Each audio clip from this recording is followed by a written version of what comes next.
Hey, my love, today I'm gonna share with you 5 hobbies that you can be doing instead of scrolling and being on social media. So, number one is reading. Reading is something that I used to love when I was a teenager. There was this book called My Best Friend's Daughter. It was my favorite book ever. I think I read that book for like 2 or 3 times. I'll try to find a link and let it somewhere here. But it was such a beautiful story, and I loved that book so much. But what happened is when I started growing up, I started like thinking that I should use this passion that I have for books to start learning things for adult life.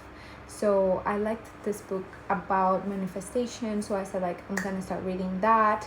I started reading manifestation books, development books, religion, politics, even finances books, because I really wanted to learn things so I could use those skills in adult life. But I think that made me stop liking to read because it wasn't entertaining anymore. It was something that I was doing to learn things, get some tips for adult life. It wasn't as entertaining anymore because when I was a teenager, I was actually reading because I loved the fantasy, I loved the books, I loved stories, I loved to the imagination of the characters and all those things that I wasn't getting anymore with the type of books I was reading. But recently, I start coming back again to books, and not only story books, and I also am reading some other type of books, but really taking it like as an entertainment, as a hobby, as like life that situation. And today I started a new one, is The Alchemist. I've been hearing about The Alchemist forever, and I never gave it enough attention, and now I decided I want to try read this one. So I started it today, and I hope I like it. I can give some reviews when I'm done.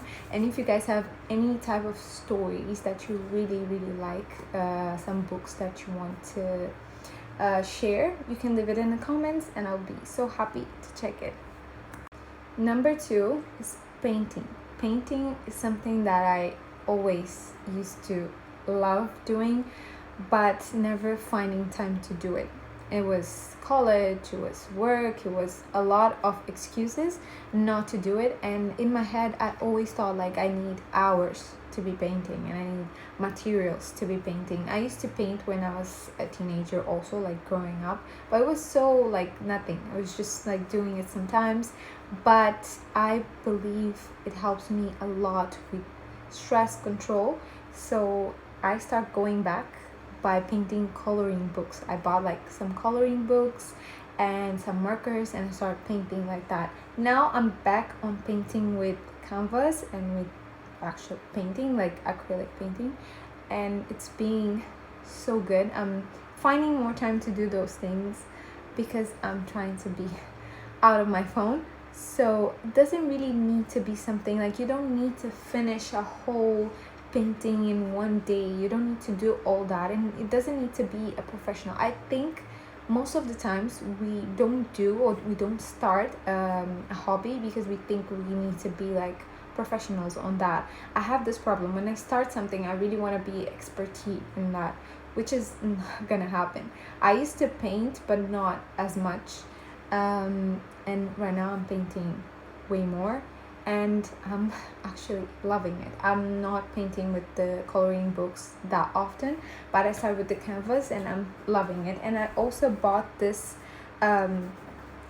book of canvas, and it has like some canvas, and you can just paint it here, or basically just take one paper and just paint out of the book.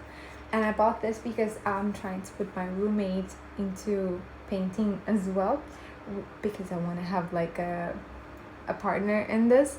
But it's so fun and it's so relaxing, and when you start looking at it, like, I'm not gonna do much, I'm just gonna put some painting on a canva, like without having something specific to work on. Sometimes I just put like something on Pinterest, something simple, and I just start doing it just for for fun. And I think you don't need much to start. Just buy some canvas, buy some painting, some brushes. Oh, you can, if you don't want the canvas, you can buy something like this that is easy to stock, or you can just buy a coloring book and some markers, some pencils, and it's enough for you to start. And it's such a good thing, such a relieving. And I can do a whole video about painting, and maybe do a painting on a video. That would be so fun. I really enjoy it, and that's my second idea of a hobby. Number 3 will be writing. Writing is also something that I enjoy a lot. I started writing more when I was practicing this manifestation technique, that is scripting.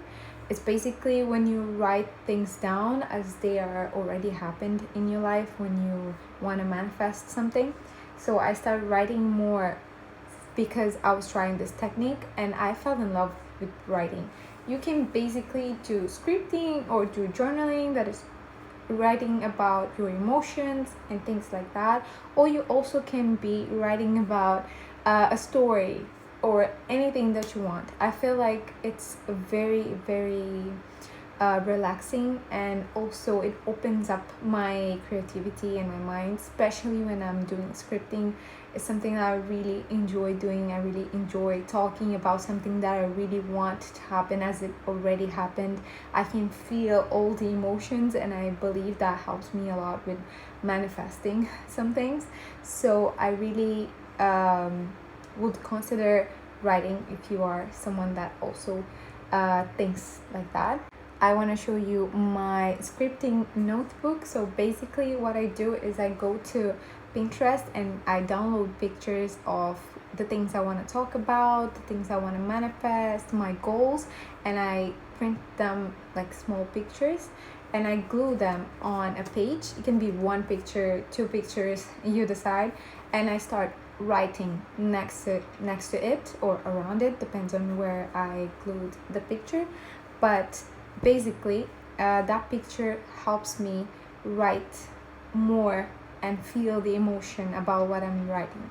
So it's really a good tip if you want to try writing and scripting.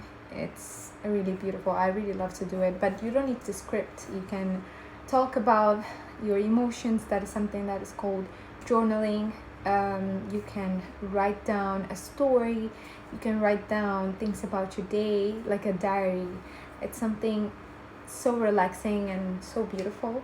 And if you want to try, I'll support 100%. So number 4 will be something that for me is actually new as a hobby. It's something we do almost every single day, but not something that I thought I would do a hobby about. And it is photography. I always loved to take aesthetic pictures of places we go, and when we go out to have coffee or we go to see sunset or something, I always used to take pictures of that and sometimes posting them.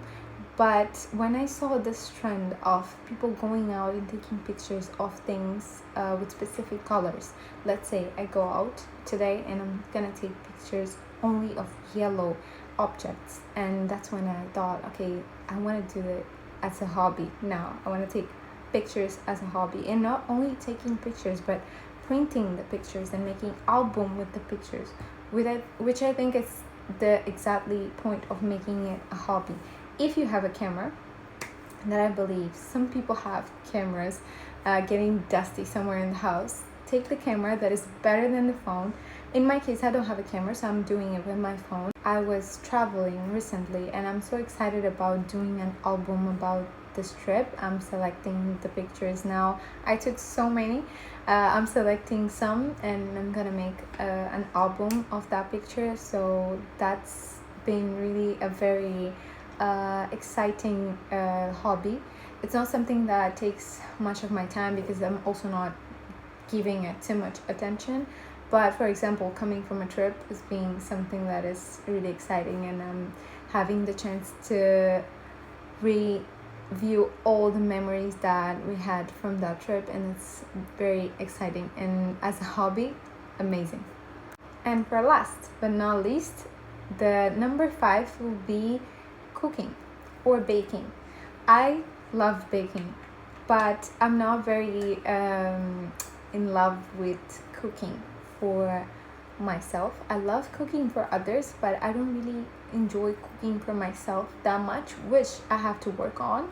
Okay, but there's this idea that I took for someone that you can basically choose like a night for a week or every 2 weeks and make a whole restaurant experience, making an entrance, making a main dish, and also a dessert from scratch. You just basically choose the recipes, go grocery shopping, and do a full experience in your house for yourself or for people that live with you or for some loved ones that you want to invite over.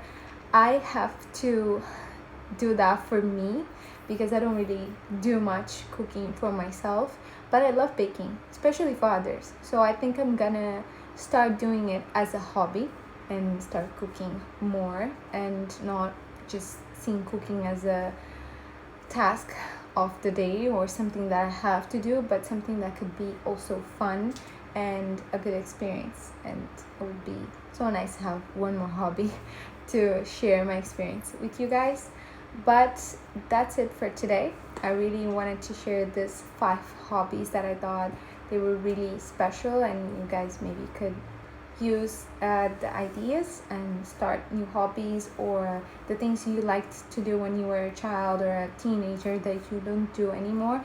It's really important to come back with those and spend less time on our phones, on social media.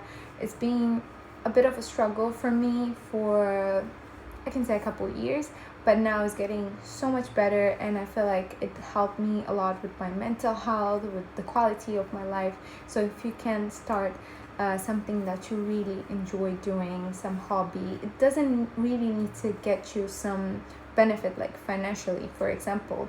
You can just do it for other type of benefits, like such as mental health, for example. That's really, really, really important. And also, if you want to share any tips, any hobbies that you're doing that might help others, leave a comment. I would love to read that. Thank you so much for being here. I'll see you on the next one.